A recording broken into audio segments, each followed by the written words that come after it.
Bueno, buenas tardes. ¿Qué tal? Bienvenidos a todos.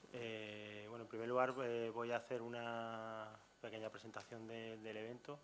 Ya sabéis que la editorial El Toro Celeste, bueno, siempre está aquí ubicada en la Sala María Cristina por motivos de un apoyo importante de la Fundación Unicaja y, bueno, aparte del aporte que nos hacen anualmente, pues también nos ceden el espacio que nosotros pues intentamos llenar todos los lunes con distintas actividades.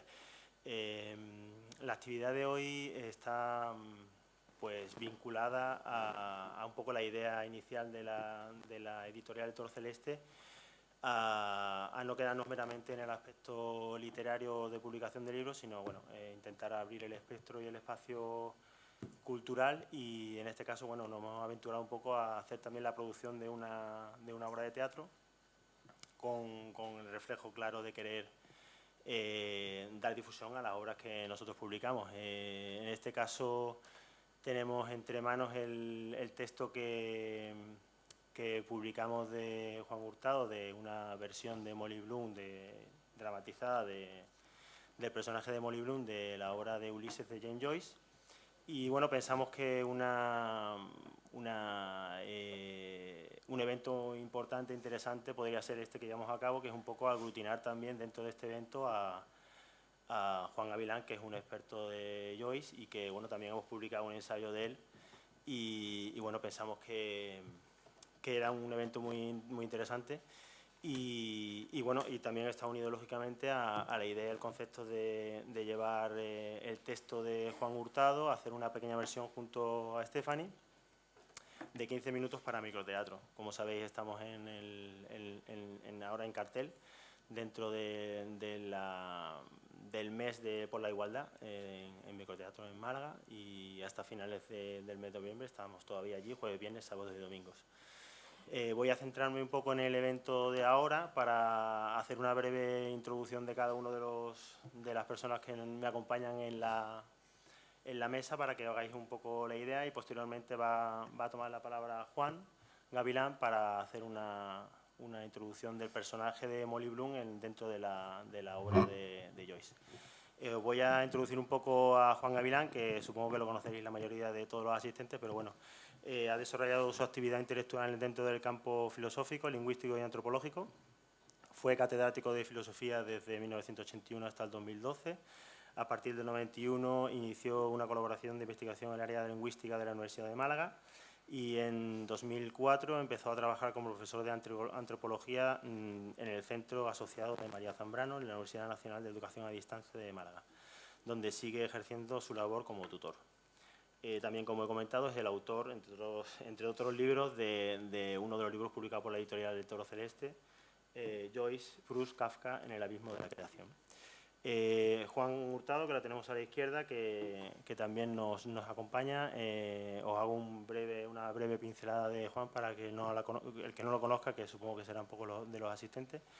Desde 1978 hasta la fecha ha dirigido 48 espectáculos de todos los géneros y estilos teatrales, entre ellos 4 óperas de medio formato. En una de ellas me parece que trabajé yo llevando el tema de la imagen. 2 musicales, 3 espectáculos de danza contemporánea. Ha realizado en torno de 12 puestas de escena en catálogo dentro de estrenos absolutos en los escenarios españoles. Como dramaturgo tiene editadas 4 obras: Variaciones de Voltaire, Yo, Ofelia, Tu, Macbeth, Invertidos y Divertidos, Molières y Molières. Bueno, disculpad mi francés, que no lo controlo.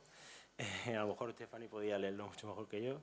Y bueno, estrenadas en torno a 14 obras originales. Entre ellos, bueno, pues también quería reflejar que en su momento estrenó Contra mansedumbre, dirigida por Rafael Ballesteros, ¿no? Y también, pues, lógicamente, forma parte de uno de los autores de la editorial El Toro Celeste, con la adaptación suya de Molly Bloom. Y a mi derecha tengo a Stephanie Magnin, que es actriz, es la protagonista de Molly Bloom y bueno, comenzó su carrera como presentadora de televisión. Tras esto formó estudio en Juan Carlos Corazza y en la Central de Cine. Su primer trabajo fue con el cortometraje Me Gustas, que recibió 2 premios del Festival de Cine de Málaga. uno de ellos como mejor corto de ficción, en el que tenía un papel coprotagonista, y posteriormente ha interpretado varios papeles en cortometrajes, de los que destacan El abuelo, que esta biografía está un poco anticuada, se puede decir, porque ha recibido varios premios, que si quieres nos lo comentas. Y bueno, pues también ha participado en numerosos festivales a nivel internacional. Y también, con Simplifica, en el que comparte escena con Daniel Pérez de Prada y Jorge Suquet.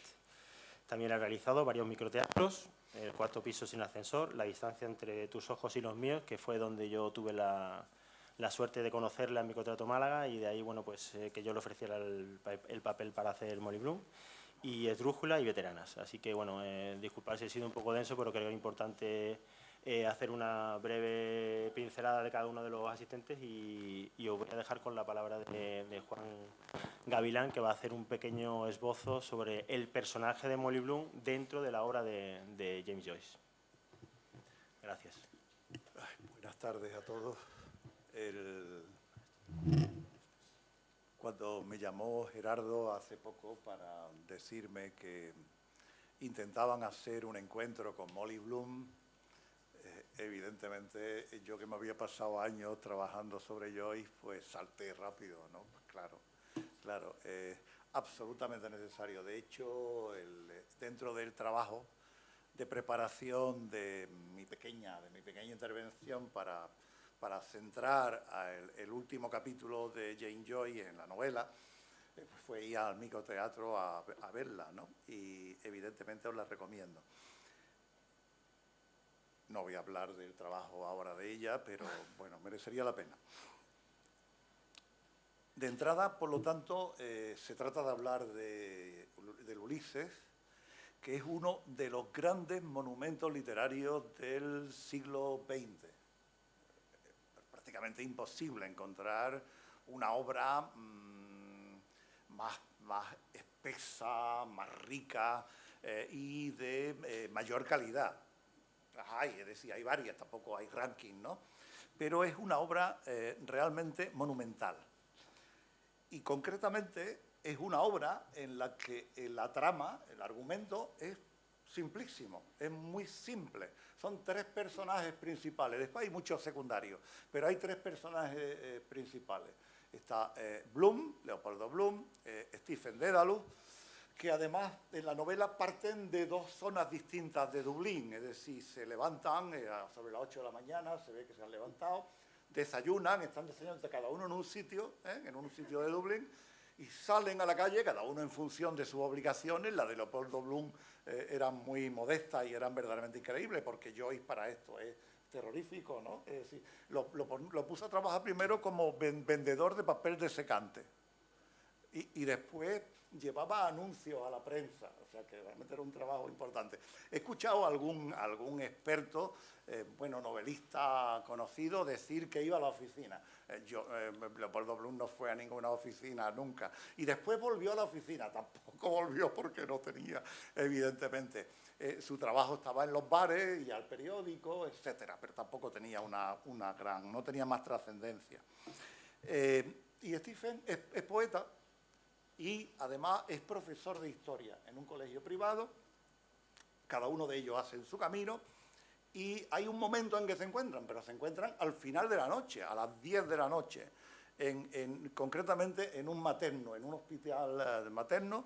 Se encuentran donde montan una fiesta, están los residentes, los médicos, están montando un show verdaderamente increíble, y allí llega él después de una aventura de un día, verdaderamente increíble, y allí es donde se encuentra con Stephen. Mientras tanto, Joyce ha hecho que se vean, pero se escurran, que no terminen de verse, que no terminen de encontrarse, ¿no? Es como una sombra de una pantera que pasa cerca, así lo plantea Joyce, que pasa cerca de Stephen, pero realmente no llegan hasta las 10 de la noche. A las 10 de la noche se reúnen y no hablan nada, absolutamente nada. No dicen nada, excepto una frase totalmente absurda que él coloca en el Atal, con un lenguaje pseudocientífico, pero realmente ellos prácticamente no han hablado en toda la noche.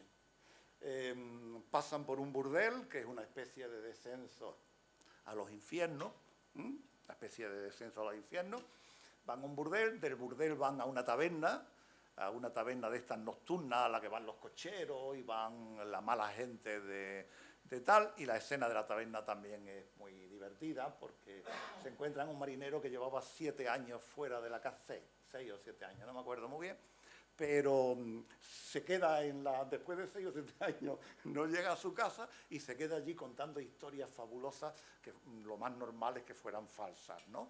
Pero bueno, ellos siguen, prácticamente no se hablan, se van de noche, y ese capítulo además queda en la boca en la boca de ellos, es decir, ya noctámbulos cansados. Cada capítulo lleva un estilo distinto. Bueno, no lo he dicho, pero tampoco me va a dar tiempo de decir muchas cosas más, ¿no? Entonces van a casa de Bloom a tomar una especie de chocolate, se separan, y se separan pues con las ocurrencias de Joyce, con una larga meada, en la que los dos están, dice, os lo recomiendo, os recomiendo que lo leáis porque la escena es impresionante. Yo no creo que la pueda encontrar. Si la encontrara sería fantástico. Después, si la encuentro, os la leo, porque es realmente increíble. Dice que están en ángulos contrarios, como espejos que no logran mirarse, con las manos deben hacer algún tipo de figura extraña para que ninguno de los dos pueda ver su instrumento, ¿no? Y miran a las estrellas y se separan. Stephen no se sabe a dónde va. Stephen no se sabe a dónde va, no tiene casa. La Torre Martelo la ha dejado porque hay un inglés que soltó un tiro y además soñó con una pantera y está asustado, no quiere volver a la Torre Martelo, que es donde vivía. Joyce vivió en la misma Torre Martelo, o sea, con una representación suya. Y Bloom se va a la cama, donde lo espera, bueno, no lo espera, pero allí está Molly, ¿no? ¿Qué sabemos de Molly? A lo largo de la novela, muy poco. A lo largo de la novela, muy poco. Por la mañana, cuando termina de desayunar y decide salir, pues llega a la habitación y ella le encarga una crema de la farmacia, y cuando él va a comprar la crema, se compra el famoso jabón de limón ese, que yo lo llamo el jabón errante porque va continuamente de un bolsillo a otro, lo mismo que va errando. Bloom es de origen judío, y es como un judío errante. Joyce, con la mala uva que tenía, decía que era un judío cornudo. Es decir, la obra primitiva que él quería escribir era la de un judío cornudo. Entonces, lo que hace, no es judío, pero es de origen judío, y entra a la habitación, compra el jabón con el que se va a lavar después, en un baño público, y entonces Molly, después de encargarle, le señala el libro que está leyendo con una horquilla, es una escena divertida, y le indica esta palabra que no la entiendo, y la palabra es, la deletrea, metempsicosis. Claro, y esta palabra después va rondando continuamente, durante todo el día va rondando la mente de Leopoldo Bloom. Es decir, que él, conforme va funcionando, va andando, va moviéndose, puede ir recordando algunos de estos elementos. Y evidentemente también recuerda algo horrible, que es lo que le está pasando. Primero, que se le murió un hijo, que la hija vive fuera, con lo cual ya son mayorcitos, evidentemente, los dos, y además recuerda y tiene en mente siempre, continuamente tiene en mente que la mujer le va a ser infiel con su representante, con Boylan. Boylan va a las 4 de la tarde a su casa para llevarle el programa de conciertos que van a realizar en verano. Y en realidad es un pretexto porque es una cita amorosa, y Bloom lo sabe. Bloom sabe pues que tendrá un problema, y él no quiere evitarlo. Él no quiere volver a su casa y romper la cita porque dice que su mujer nunca lo perdonaría. Entonces por eso va alargando la vuelta a casa hasta las 3 de la mañana, sin beber, porque él no bebe. Stephen es un bebedor empedernido, es un poeta loco, un poco anarquista, bebedor, tal. Pero os voy a leer porque creo que merece la pena, si veis por lo menos el estilo, ¿no? El estilo. Hay un momento en que en un bar Joyce narra lo siguiente de Bloom. Un caliente golpe de aire, calor de mostaza, mordió el corazón del señor Bloom. Os lo leo porque realmente lo verdaderamente importante en Ulises, creo yo, es es la forma de escribir, es la articulación, la microarticulación de la frase, que guarda mucha relación con el lenguaje poético, más que con el narrativo. Además, yo creo que cualquier poeta que lo escuche me estará, claro, viendo cómo funciona, ¿no? Pues ahí dice, el golpe de aire, calor de mostaza, calor de mostaza. Mordió el corazón del señor Bloom. Levantó los ojos y encontró la mirada fija de un reloj bilioso. Levantó la mirada y... No, levantó los ojos y vio la mirada de un reloj. Era el reloj el que lo miraba a él. Un reloj bilioso. Las dos. Reloj de taberna, 5 minutos adelantado. El tiempo que pasa. Las manecillas se mueven. Las dos. Todavía no. Todavía no. Está pendiente de las 4 de la tarde. Entonces, casi todos los caminos que van en la novela, cada vez que ve a Boylan, claro, él se está representando a la escena. Entonces, hay un momento que está en la famosa escena de la sirena en el bar, y entonces a las 4 es cuando se va, 4 menos algo, y él dice, va tarde, llega tarde, ¿no? Pero va escuchando las campanillas del coche de caballo, y las campanillas son casi como si fueran un coche fúnebre, ¿no?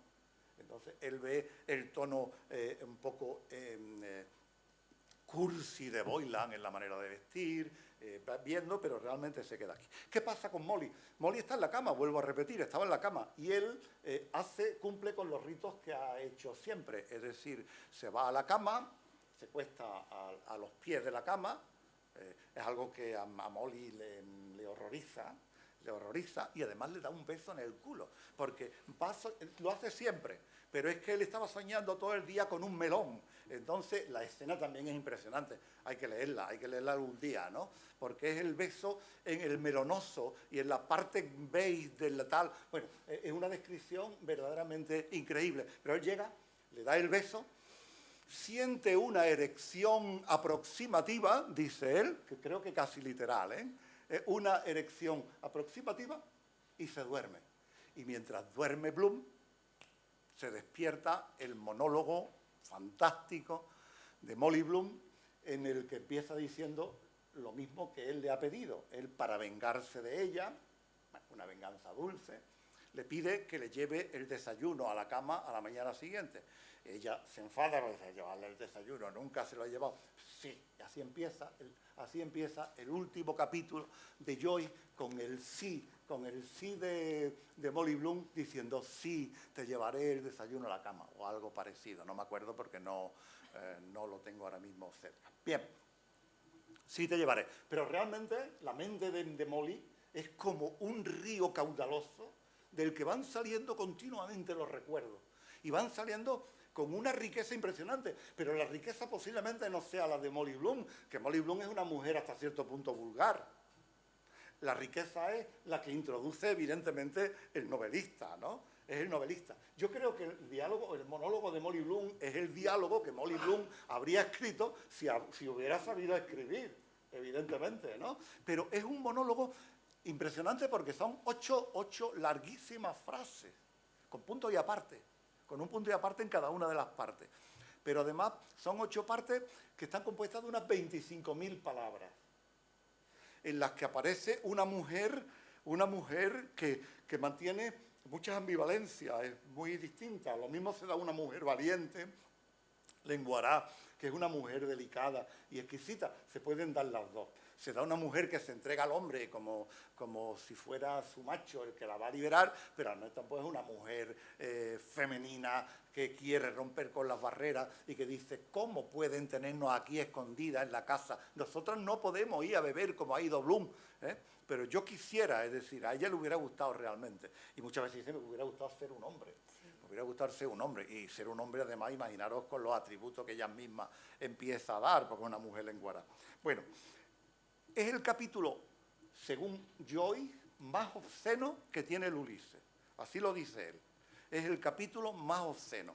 Y lo he traído para leer porque él, en una carta a un amigo suyo, le cuenta igual que escribe el monólogo sin ninguna coma. Bueno, eso no lo he dicho, pero el monólogo no lleva ninguna coma, no lleva ningún signo ortográfico, ninguna coma, ningún punto de coma, absolutamente nada, va todo seguido. He dicho que es como un río caudaloso en el que van saliendo automáticamente los recuerdos, ¿no? Y dice Joy, la define a Molly, perfectamente cuerda, totalmente amoral, fertilizante, indigna de confianza, atractiva, astuta, limitada, prudente, indiferente. Así la define Joy, así la define, indiferente. Y además, no solo la define de esta manera, sino que dice algo en otra carta al mismo amigo, dice algo que es verdaderamente increíble y que lo vamos a ver al final. Y es que dice concretamente que el Mefistófeles de Goethe es un espíritu negativo, eso lo dice Joy, mientras que Molly es la carne que siempre afirma.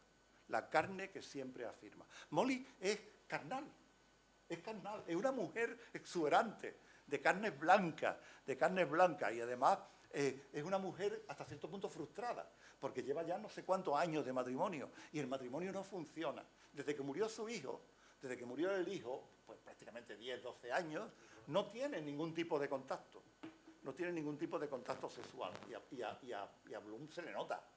Porque Bloom se queda mirando un carruaje del que se va a bajar una señora y se le ven las medias, se le ve el tobillo, ¿no?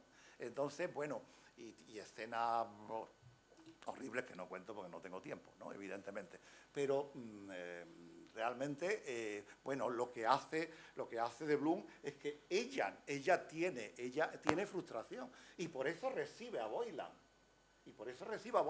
Pero Boylan, su representante, no satisface no ya el deseo sexual, porque según ella tiene un miembro viril verdaderamente importante, increíble, y además han debido hacer el amor no sé cuántas veces. No, el problema no es que no la satisfaga sexualmente, el problema es que no encuentra lo que ella está buscando. Y lo que ella busca es algo que no le da Boylan por una sencilla razón, porque Boylan, en uno de los momentos en que está viendo, le da un tortazo en el culo, y ella piensa que no es un caballo y que realmente no tiene necesidad. Si yo necesitara follar, dice Molly, yo me iría al puerto y buscaría un marinero y lo haríamos en un portal.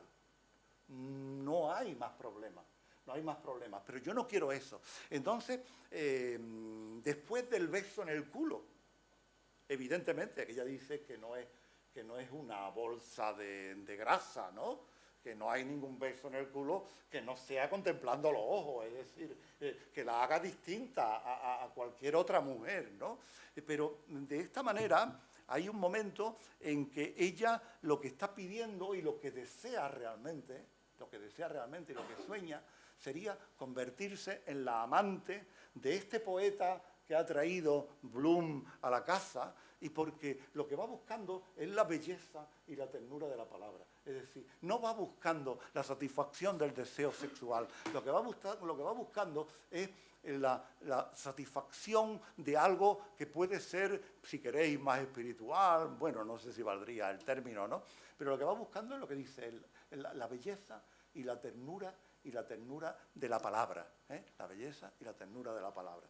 Claro, como realmente Stephen Dedalus ha basado, al final lo que termina recordando es lo mismo que recordó Bloom cuando se tomó la copa de Borgoña. Son el día en que se le declaró en el Monte Haut, ¿no? Se le declara con una página bellísima, pero una página bellísima en la que aparece el abismo del amor, del enamoramiento, pero al mismo tiempo aparece la obscenidad del escritor, las cagarrutas de las cabras, claro, bueno.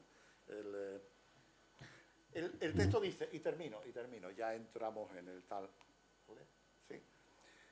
Escondido bajo los helechos de Haut, debajo de nosotros, bahía, cielo dormido. Fijaros bien que prácticamente la sintaxis es nula, ¿no? Es prácticamente. Sí, bueno, debajo de nosotros, bahía, cielo dormido. No hay verbo. Ni un ruido, el cielo, la bahía violeta verdiamarilla hacia Saturn, campos submarinos, las líneas de un leve pardo en hierba. Las líneas de un verde pardo en hierba. Ciudades sepultadas. Haciendo almohada de mi chaqueta, ella tenía el pelo.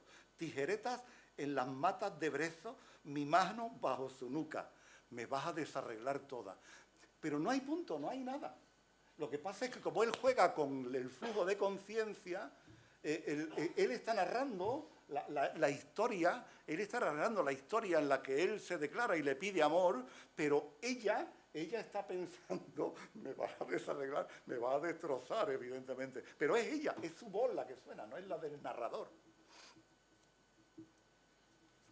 Bueno, es un poco largo y corto un poco. Arrebatado yací sobre ella. Arrebatado yací sobre ella. Suavemente me dio en la boca la galleta de anís caliente masticada. Si no fuera porque es una guarrería que realmente le dio la galleta masticada, sería un verso magnífico, ¿verdad? Sí, sí, claro. Suavemente me dio en la boca la galleta de anís caliente masticada.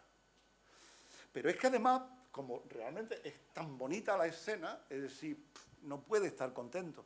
Y lo que hace es decir que, bueno, labios blandos, calientes, pegajosos, gelatino gomoso, flores eran sus ojos, tómame, ojos aceptadores. Pero entonces unos guijarros empezaron a caer. Guijarros, piedra. ¿Por qué? Pues porque aparece una cabra. Y él dice, cabra, una cabra. Nadie, no hay nadie. Arriba, entre los rododendros del monte, andaba una cabra con paso seguro, dejando caer sus pasas de su cagarruta. Hacia atrás. Besos, besado besándome. O sea, las expresiones son verdaderamente, incaliente la lamí, me besó, fui besado, cediendo toda me alborotó el pelo, besada me besó. Bueno, pues termino casi, ya termino. Esta idea de la afirmación, yo creo que es una idea fundamental en la novela de Joy. Yo creo que todo el círculo desde la mañana a la noche, es un círculo que realmente a mí me recuerda a Nietzsche y por eso yo llamo el eterno retorno del presente. Es decir, realmente aceptamos que esto va a ocurrir, la noche termina, pero la mañana va a volver a empezar y empezaremos con el desayuno. Y por eso Molly tendrá un diálogo que lo va a leer Stephanie, que es sí, sí, te quiero, sí, sí. Y además una afirmación, es la afirmación continua, porque es 5 o 6 veces, es la afirmación del presente, de que todo va a retornar, de que no pasará nada, o pasará todo, pero evidentemente el tiempo no, se repetirá continuamente, eternamente, y eternamente seguiremos lo mismo. Será una cadena de soledad, de silencio. La noche en la que suena el pito del tren, ¿no? El sonido del tren que a ella le hace pensar que hay hombres solitarios en la noche que no están con sus mujeres, etc. Pues muchas gracias, muchas gracias.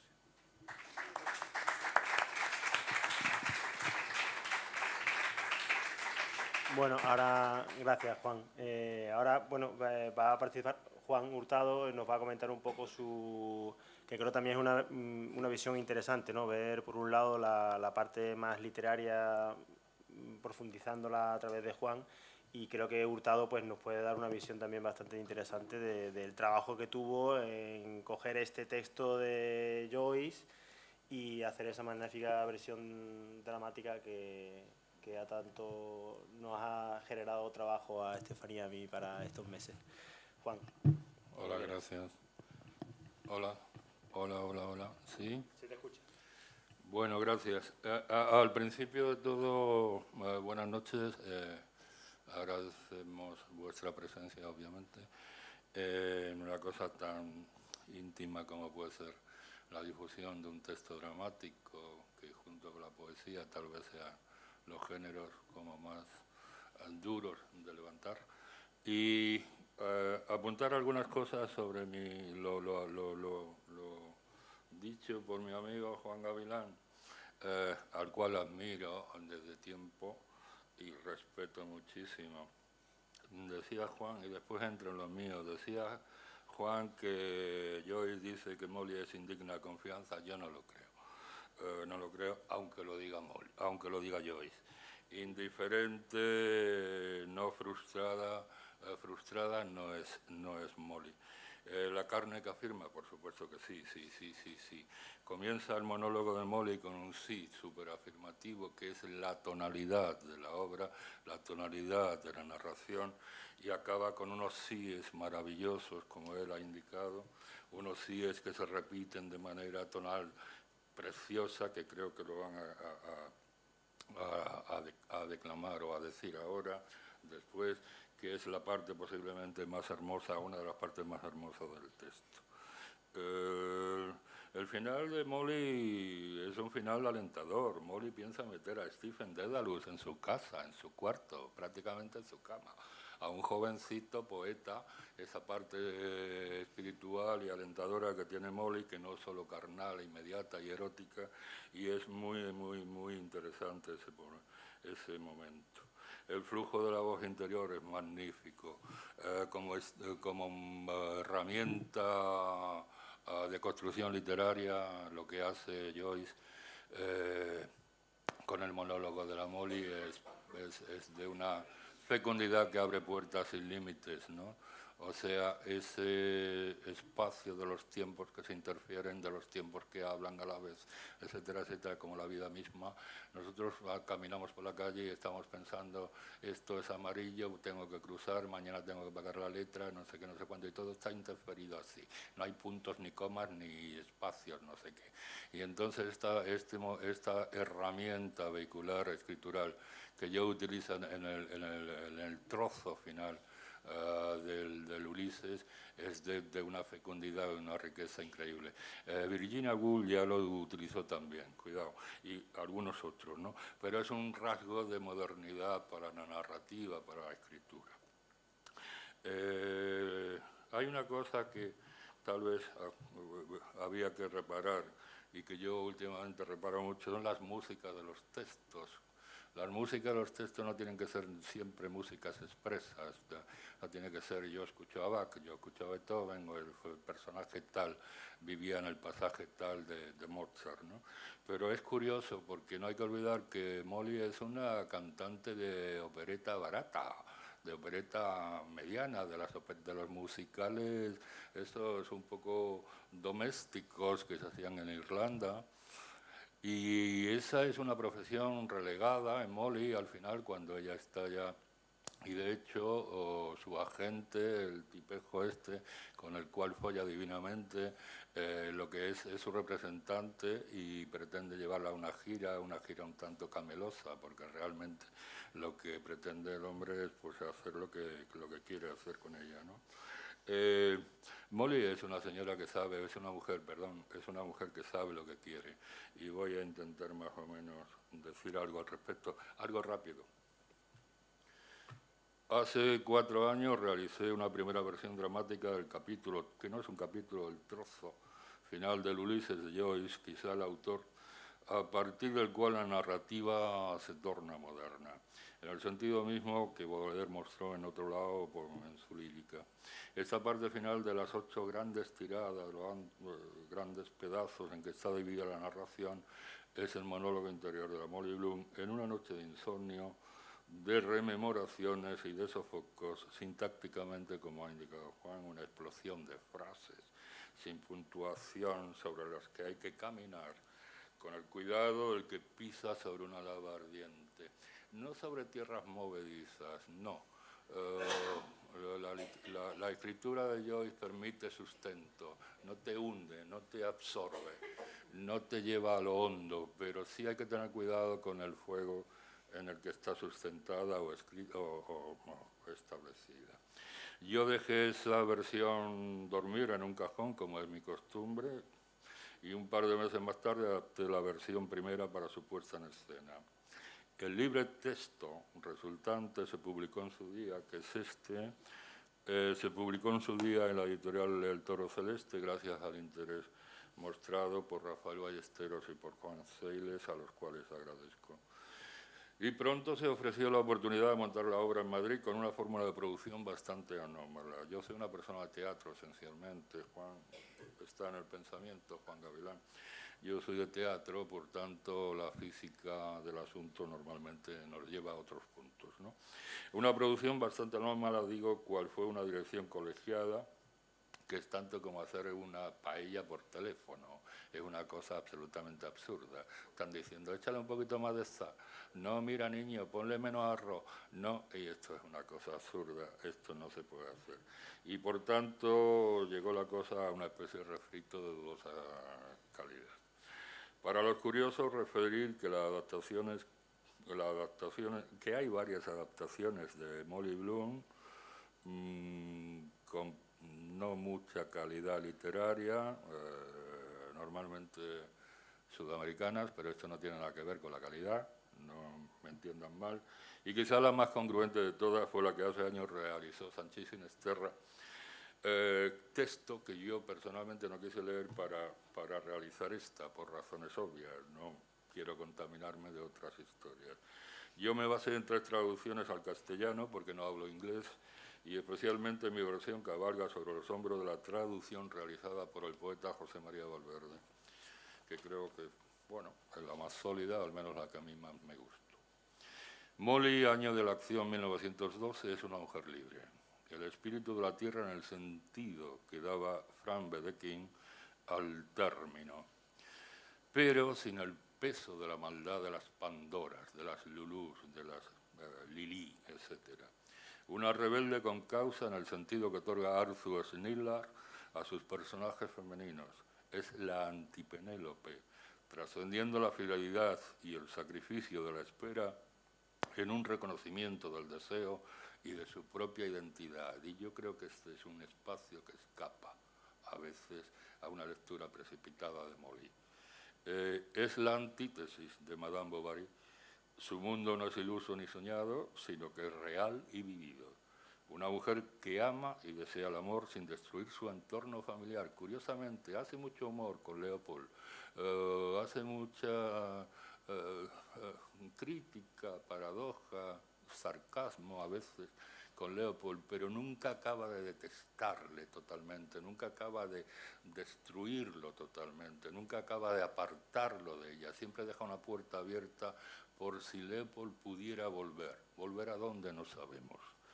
Una mujer que ama y desea el amor sin destruir su entorno familiar, solo en un momento se culpa de su poca atención, y posiblemente el momento más crudo de la pieza, del trozo, de su atención hacia su hija Millie. Curiosamente, la misma desatención que ella tuvo de su madre desde pequeña, porque prácticamente su madre la abandonó, ella estaba en Gibraltar, etc., y no conoció a su madre, que andaba por ahí, también en los mundos de la música, de la revista, o no recuerdo qué.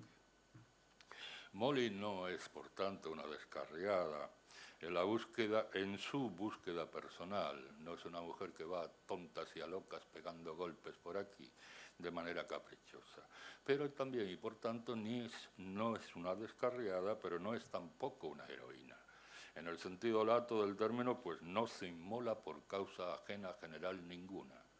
Su credo es panteísta y su templo es su propio cuerpo, de la que ella es su única sacerdotisa, sin grietas en la conciencia, sin sentido del castigo o de la represión. Molly es un canto a un Eros revivido, sin lágrimas ni suspiros penitentes. Molly es el estremecimiento de la piel, es la música de Dionisos. Molly conoce las andanzas de su marido Leopold, por supuesto que sí, claro, las conoce y las consiente y las critica como persona viva, las critica, pues claro, y sabe, e incluso las ridiculiza a veces. Él me vino con el pantalón manchado, a saber qué fue la última lagarta que le dejó eso ahí en el pantalón. Y se siente con igual derecho que él. En ese sentido es una vindicación de mujer libre, no feminoide, que lucha en cierta medida, que proclama en cierta medida sus deseos. Y lo mismo que él busca satisfacerlos. El arco emocional de Molly, que es una de las cosas más importantes de este relato, tal vez por lo menos para mi consideración, es de un transcurso natural. Las partes donde la joven está en Gibraltar son de una belleza increíble. Además, Joyce es bastante cabrón, es un tío listo, es bastante cabrón. Y entonces va trabajando las atmósferas para de alguna manera hacerlas más duras cuando Molly misma se va endureciendo, cuando Molly misma va ganando en experiencia, ¿no?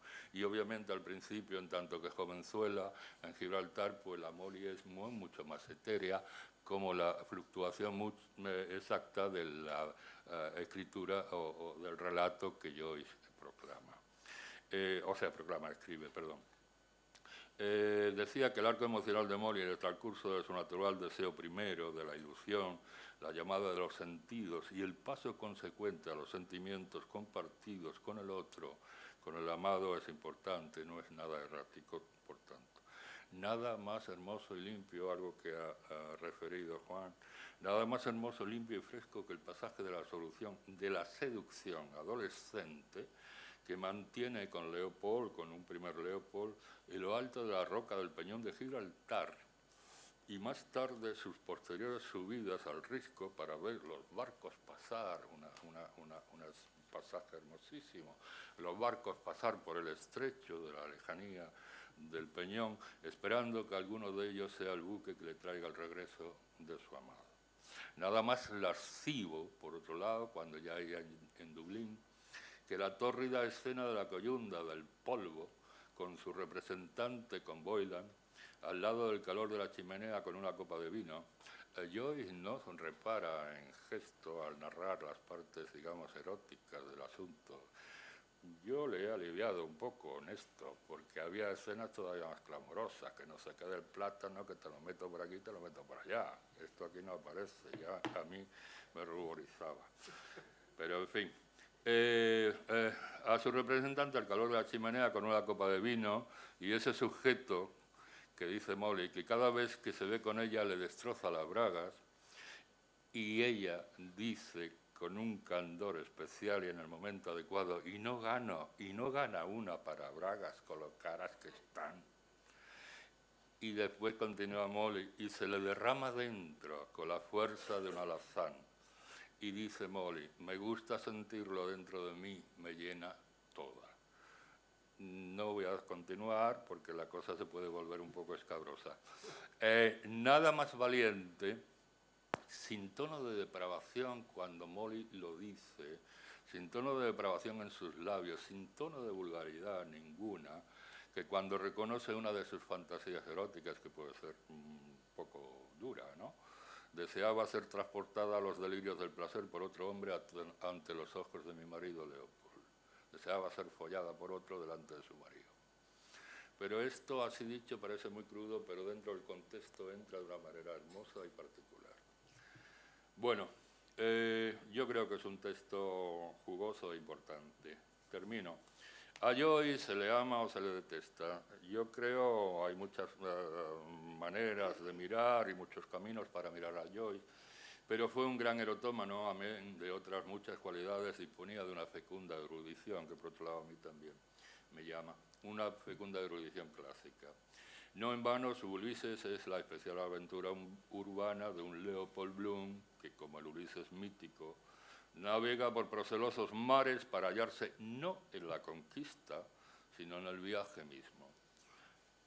Por otro lado, yo soy un defensor de Joyce, su novela Dublineses o su novela inconclusa Finian Awake, o como se pronuncia esto, no hablo inglés, tal vez sea uno de los textos más críticos y ricos monumentales de la narrativa del siglo XX. Yo coincido con Juan. Una humana travesía que desea abarcarlo todo, tal y como su inspiradora a la Divina Comedia del Dante. Sabemos que Stanislavski, la gente del teatro, sabemos que Stanislavski procedía desde el interior de la conciencia y de la emoción para llegar al exterior. Y que Meyerhold, que fue amigo y después un poco competidor de Stanislavski, procedía desde el exterior de las formas y de la biomecánica para llegar al interior de la conciencia. Pues justamente los dos buscaban lo mismo por caminos distintos. Eso sucede igual con Joyce y con uno de los grandes, de los mayores dramaturgos que ha dado la historia del teatro occidental, cual es Samuel Beckett. No en vano, Samuel Beckett fue su secretario durante un tiempo y estuvo a punto de casarse con una de sus hijas que estaba loca perdida. Menos mal que el Beckett no se casó porque la mezcla hubiese sido un poquito peligrosa. Dos locuelos en la misma retorta, no sé yo.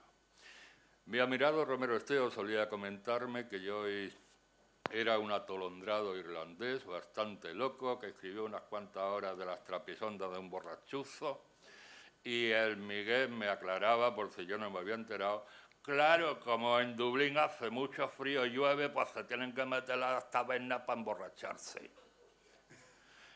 Y él después, más serio, decía que lo único que le gustaba realmente del Ulises, Miguel, hay que entenderlo en sus exageraciones, era la historia de una gibraltareña ardiente y descarada llamada Molly Bloom. Sea como fuere, sigo pensando que un personaje femenino de una entidad poderosísima, de una fuerza telúrica y de una fecundidad sin igual, lejos de la mojigatería del pregón feminoide, mujer libre en la que el verbo se hace carne para hallar su propia ética, atención, más allá de la norma moral y de las costumbres dominantes de su época, tal vez de nuestra época. En estos días se puede asistir en el Microteatro de Málaga a un cacho del monólogo que ha tenido el valor de dirigir Gerardo Ballesteros con la actriz que se llama, no lo tengo apuntado por aquí, Stephanie, con Stephanie, perdón, aquí estoy, que ha tenido el valor de dirigir Gerardo con la actriz que nos acompaña. Agradecido estoy por el interés mostrado por ambos, y gracias a todos por vuestra asistencia. Molly acaba y comienza siempre afirmando, sí, sí, y eso es lo importante en Molly, afirmar la vida. Gracias.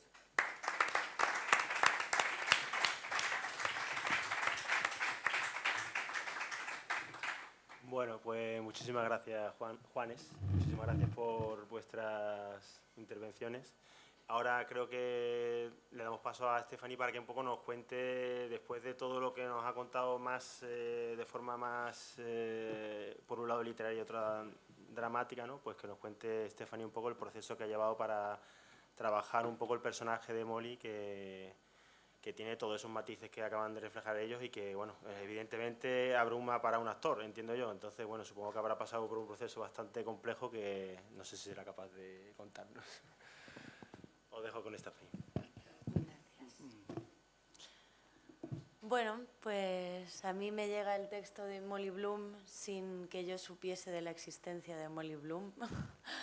Y Gerardo me mandó la versión de Juan Manuel Hurtado y la leí y me enamoré directamente del personaje. Y nada, yo para prepararlo, primero intenté ponerme en el lugar de Molly.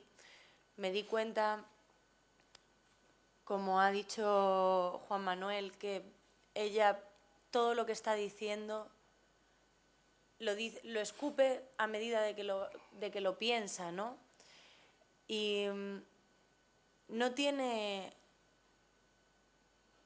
juicio sobre nada de lo que está diciendo. Da la sensación que ella habla y no le importa absolutamente nada lo que piense los demás. Simplemente va diciendo lo que se le va ocurriendo. Y luego se puede retractar según lo que va diciendo también. Simplemente como que está vomitando lo que le está pasando por la cabeza. Pero es una persona que tiene muy claro qué es lo que le gusta. Y me parecía muy interesante porque creo que todavía hoy es difícil que nos paremos a pensar en qué es lo que realmente queremos o qué es lo que realmente nos gusta. Y me parecía muy valiente que ella se diese ese tiempo y fuese capaz de reflexionar de esta forma. Y nada, simplemente pues intenté desde lo que yo tengo, desde la la experiencia que puedo tener como mujer, basarme en mi experiencia personal y luego de lo que no tengo, pues imaginarme cómo sería esta Molly, cómo sería yo si fuese esta Molly también.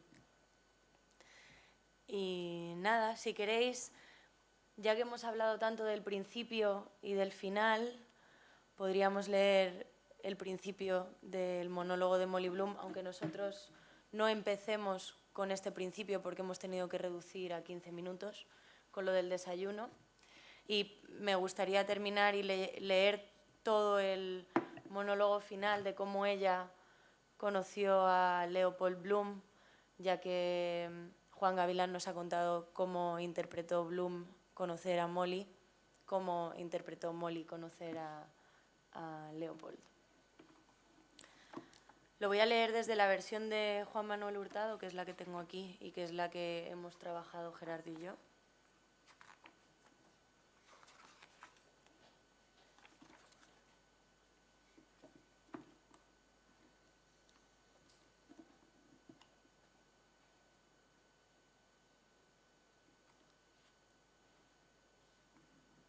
Sí. Pedir que le lleve el desayuno a la cama, con un par de huevos no muy pasados. Él no había hecho una cosa así desde los días del Hotel City Arms, cuando se metía en la cama con voz quebrada de enfermo para hacerse el interesante ante la vieja gruñona Mrs. Riordan. Él creía que la tenía enchochada y no nos dejó ni un céntimo a su muerte. Todo se fue en misas. Lo que tuve que aguantar de ella para mí se queda, hablándome a todas horas de sus achaques y de los terremotos que sentía bajo sus pies a todas horas, y sobre el fin del mundo, a todas horas, el fin del mundo, el final de todo. Señora, deje el apocalipsis en paz y tengamos un poco de diversión antes de que llegue la hora final. Así empieza Molly, con ese sí, que yo lo interpreto de esta forma. No sé cómo lo interpretaremos cada uno, me imagino que cada uno tendremos nuestra versión de Molly. Y el final,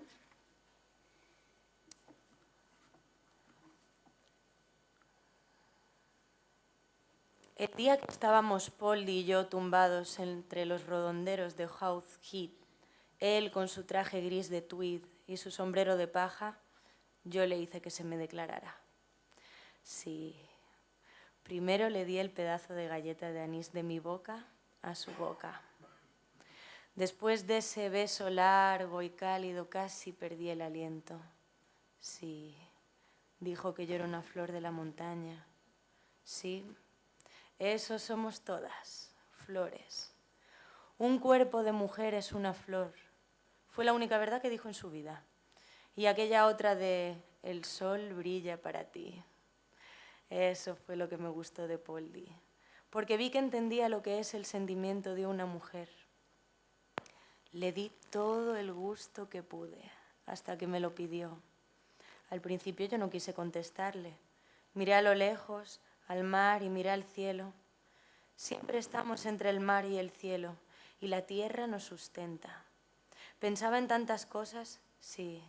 Pensaba en Mulvey, que se fue de mi vida, y en mi padre formando a la tropa de soldados, y en las chicas españolas riéndose, y en los extremos de Europa, y en el mercado de las aves, la alegría de los cacareos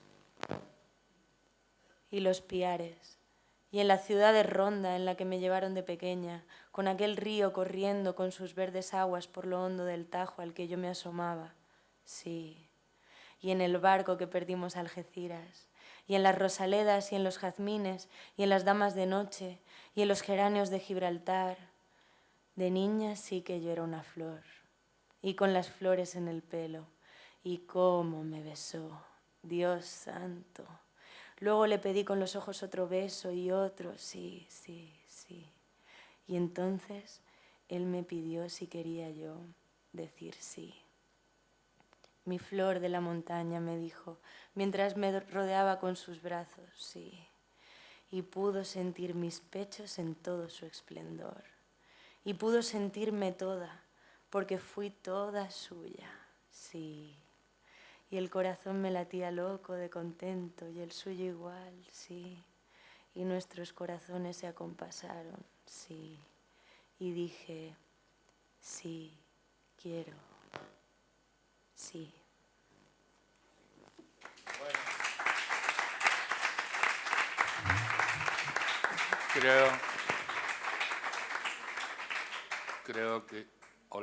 Creo que es uno de los trozos de monólogo final más absorbentes, contundentes y hermosos que se ha escrito en mucho tiempo. Esto es gracias de Joyce, ¿no? Yo lo he limpiado y lo he limpiado mucho, pero gracias a Joyce. Es hermosísimo, sin duda, una altura poética inigualable.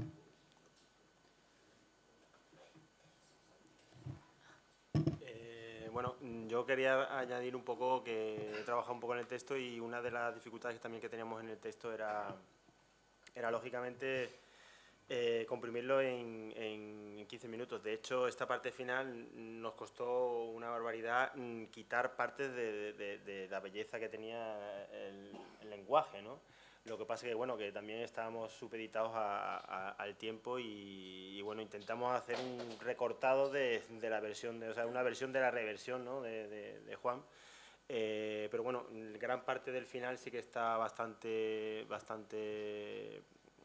clara en la obra, y una de las cosas que queríamos reflejar también era pues empieza un poco con todo el anecdotario de sus encuentros sexuales, ¿no? Por decirlo así, y creo que he trabajado sobre todo sobre la intención de que a través de esas anécdotas acabe en una parte más dramática, que es cuando ella un poco reconoce y ve ese distanciamiento con su marido a través de la muerte de su hijo, y luego pasamos a esta parte final que realmente creo que es muy hermosa porque es muy melancólica, ¿no? Y afortunadamente pues Steph creo que está a la altura del texto y realmente creo que funciona muy bien. Y luego otra cosa que quería añadir es un poco que realmente una de lo que yo creo que no se ha hablado demasiado de eso, pero Stephanie sí que ha hablado de eso también, y creo que Hurtado también, de esa verdadera contradicción que tiene el personaje de que ella misma, ¿no? Verbaliza cosas cuando no estamos diciendo cosas que no estamos pensando, y cuando se para un poco ella misma se contradice de esa reflexión. Creo que es una de las fuerzas que tiene el personaje de Molly Bloom. Bueno, quería simplemente acotar eso para que, bueno, que quede constancia un poco de mi opinión de lo que hemos trabajado Stephanie y yo. Creo que lo ideal sería que alguno de vosotros, ya que tenemos a Molly Bloom aquí, por ejemplo, ¿no? Pues que alguien se atreva a preguntarle algo a Molly o a Juan o a Juan Manuel. A ver quién quiere. Pedro, tú... Sí, antes de que pregunten, Sí. bueno, yo ya empiezo. Estoy abierto a las preguntas, evidentemente. No, empiezo porque ha dicho Juan Hurtado, y lleva razón, que en lo que dice Joyce no es verdad, es decir, no es indigna de confianza. Yo he leído lo que dice Joyce, pero indigna. Molly es transparente, es clara, clarísima. De hecho, ella le es infiel a Bloom, y en la cama quedan restos de semen y de carne que se llama carne confitada o carne en conserva. Carne en conserva que la hacen en Gibraltar, la hacían en Gibraltar, era una carne que hacían. Tal. Y entonces ella dice, no la quito, y no la quito porque que se entere, me da igual, que sepa que he estado con Boylan, porque además él lo sabe, es decir, ella dice, él lo sabe, si me vio en la carta, que no. Entonces, También bien, dice que sí. ojalá, que muchas veces a ella le entran ganas de hacerlo delante de él. Delante de él, sí, lo ha dicho él. Sí, no, y sí. me da la sensación que es un poco como para joderle, ¿no? Para fastidiarle un poco, para que no tiene como la sensación ella de que Leopold está un poco dormido. Es libre, pero no quiere terminar de matar su entorno. O sea, no se va, no huye, no es una lucha, no quiere matar ama. Sí. El canto final es un canto de amor a Leopold, ¿no? Claro. Es la pluralidad lo que le hace moderna a esa mujer y la libertad de actuación lo que le hace moderna. No mata su entorno. No. Ella el único resquemor que tuvo o que tiene fue un momento que no atendió a su hija Milly como debía. Curiosamente lo mismo que le pasó a ella con su madre. Pero por lo demás, a Leopold le ama, no lo Sí. quiere dejar de no sé qué. De hecho, a Boylan lo desacredita como hombre. O sea, claro, para ella es un poco un cateto, ¿no? Es vulgar, le ha utilizado la parte más física y más erótica del asunto, como dice, cuando follo con este me llena toda. Pero esa aventura posiblemente se acabaría a los 4 días, como toda pulsión así de ¡pac! De una aventura. Una parte dice, cierro las piernas, ¿no? Y quiero tenerlo 10 minutos, ¿no? Dentro, ¿no? En una parte de la obra, ¿no? Sí, pero porque le gusta como sexualmente. Pero luego dice que deja todo tirado por ahí, que no... Y que rápidamente cambia hacia el final con Stephen Dedalus. Stephen Dedalus, que ya es la antípoda de Boylan, ¿no? Es un jovencito, poeta, no sé qué, no sé cuánto. Además, curiosamente, que lo va a tener cerca, lo va a tener en el altillo de su casa. Curioso asunto, ¿eh? Curioso asunto. Le voy a preparar el mismo escritorio que tuvo mi hijo, porque ya no se utiliza. Y le voy a dejar a Stephen, pero es tan joven, ¿seré capaz de enrollarme con él?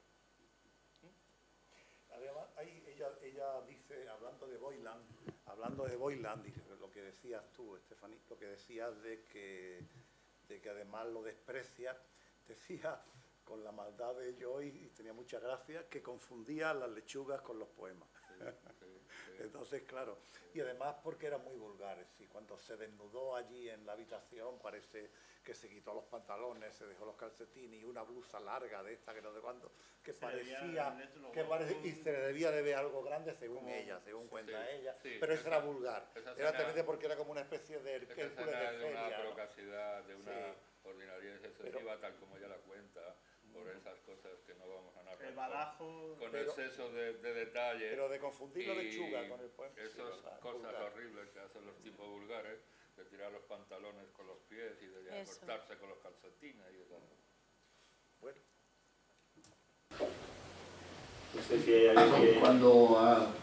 Cuando ha dicho el último texto, las últimas frases de Molly, también dichas, ¿no? Le he dicho a Juan, es un poema, es absolutamente un poema. Y es un poema como escribe, por ejemplo, Vallejo. Es decir, es un torrente que parece incluso que el propio escritor no controla, sino que el escritor ha puesto en marcha un mecanismo de intensidad que él mismo no controla, que lleva sus palabras casi independientemente de sus propios sentimientos, y que lo que lo unifica, lo que lo mantiene, lo que lo agranda, lo que lo matiza, es el propio hervidero de la vida, ¿no? Del sentimiento y de la música. No es posible entender esa lectura como poema si no tuviera la musicalidad que tiene y que tú le das, además, ¿no? Es decir, yo creo que la tiene. y que tú le das, porque es posible que un poema tenga mucha música y el que lo lee se lo carga, ¿no? No entienda esa música, ¿no? La belleza del encadenamiento, ¿no? Sí, yo iba a decir, bueno, evidentemente la lectura que ha hecho ella ha sido fantástica, a mí me ha impresionado, pero yo antes dije que no iba a hablar de la obra y ahora sí que voy a hablar. Es decir, a mí me impresionó que una mujer tan joven y de carácter tan distinto, es decir, de cuerpo tan distinto, hubiera encarnado también a Molly.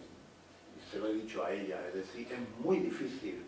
Son tipologías totalmente distintas, ella, bueno, y lo ha hecho muy bien la lectura, pero independientemente de decir que además es recomendable el microteatro, independientemente, además de que es una lectura magnífica, a mí me ha impresionado, de verdad, es que todo el Ulises Rafael es como un gran poema, es un poema inmenso, inmenso.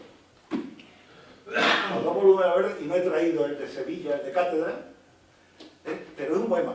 Yo he abierto capítulo 3 para leer por cualquier sitio, lo leas por donde lo leas. El capítulo 3 es un poema, son las ensoñaciones, es una ensoñación de Stephen Dedalus que va a la playa a la que después irá Leopoldo Bloom por la tarde, sobre las 7, 8 de la tarde o algo parecido. Y Leopoldo Bloom ve en los oficios de una iglesia cercana, que están tirando cohetes artificiales, que están fuegos artificiales, que se lo tal. Y entonces, el paso de Dédalus en el capítulo 3 por el tal, lean lo que lean, con su obscenidades, con su cual, es un auténtico poema, al azar. Lo que pasa es que yo también lo tengo muy subrayado, pero bueno, un azar relativo. No, pero es al azar porque no busquen el texto poético. Eso nos pasa a la gente Sí. que leemos, No te creas que pasa a ti solo. Alientos muertos, y bueno, evidentemente yo no puedo hablar de igual. Alientos muertos, respiro, yo viviente. Piso polvo muerto. Devoro un ruinoso excremento de todos los muertos. Este hombre está en la playa. Y este es un poema, bueno, son 3 líneas, un capítulo enorme. Es un poema mágico, magnífico.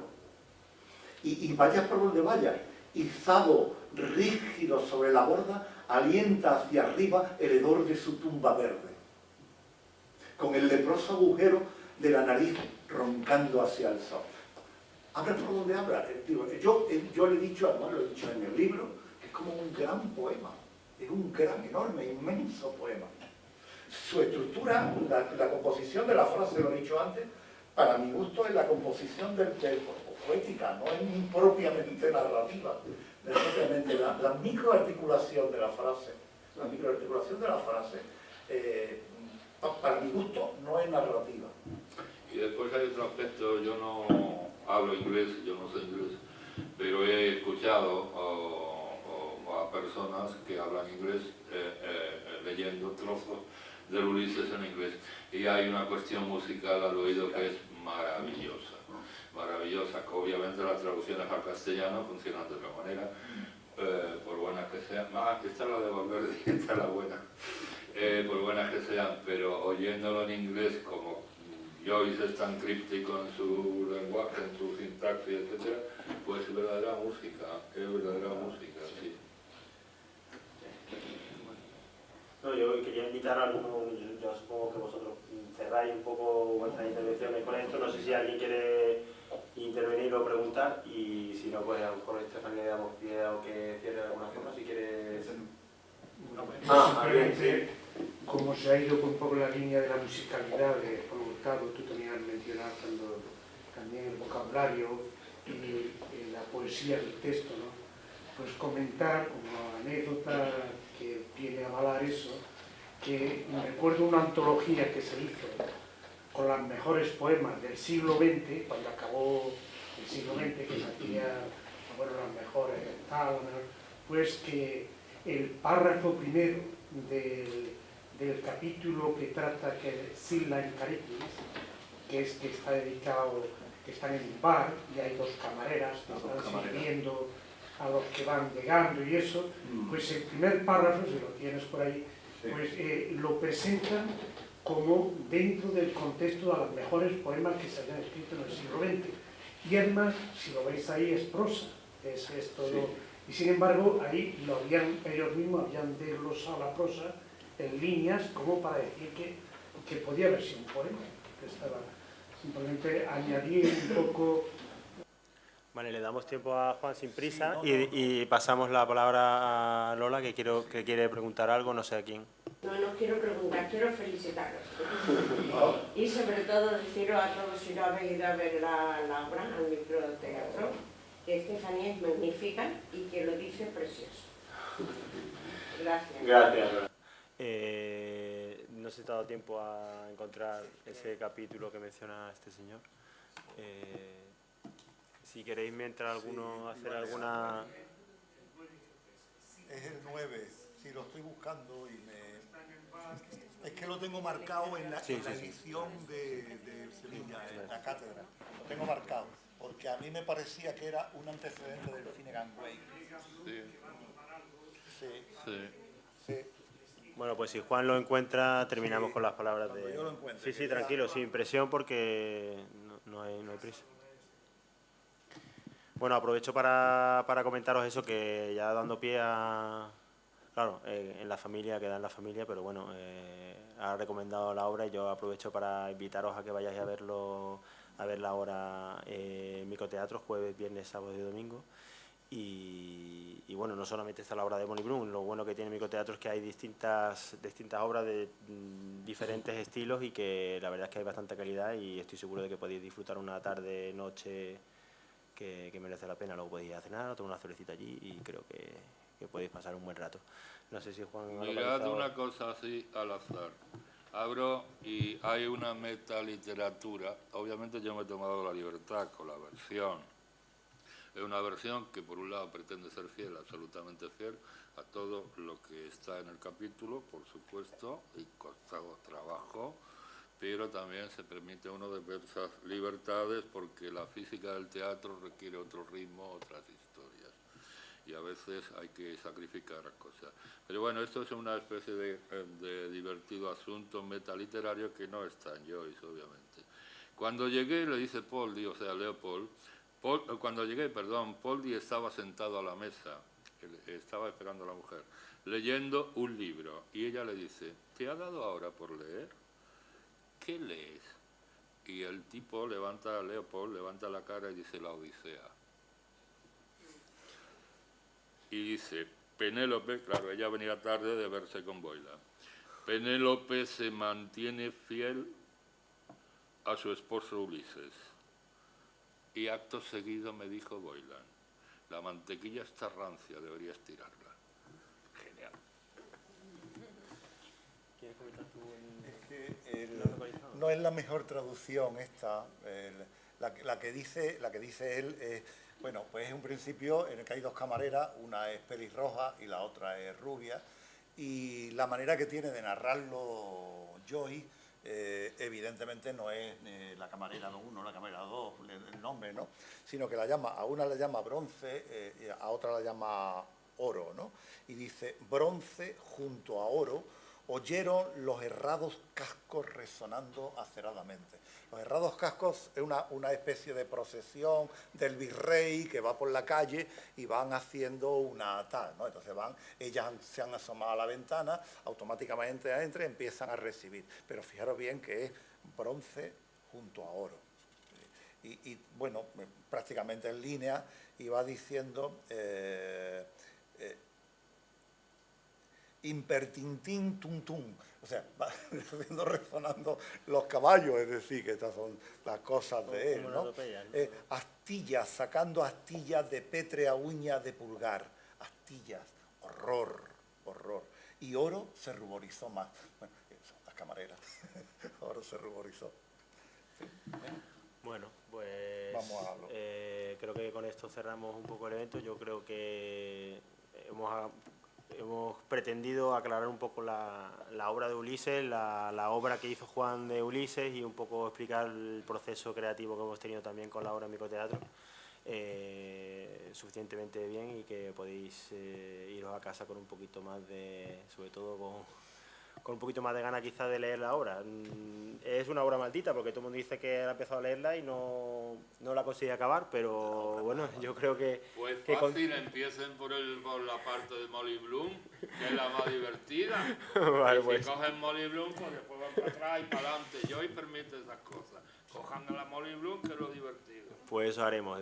Ahí están los libros, tanto de Juan Hurtado, la versión, como el libro estudio de los tres, estos incluido Joyce, que podéis comprar. Y os emplazo al próximo lunes, que estarán nuestros amigos Jesús y Pedro con Violeta Niebla, si mal no recuerdo. Y nada, que disfrutéis de la noche que queda y muchas gracias por asistir. Hasta luego.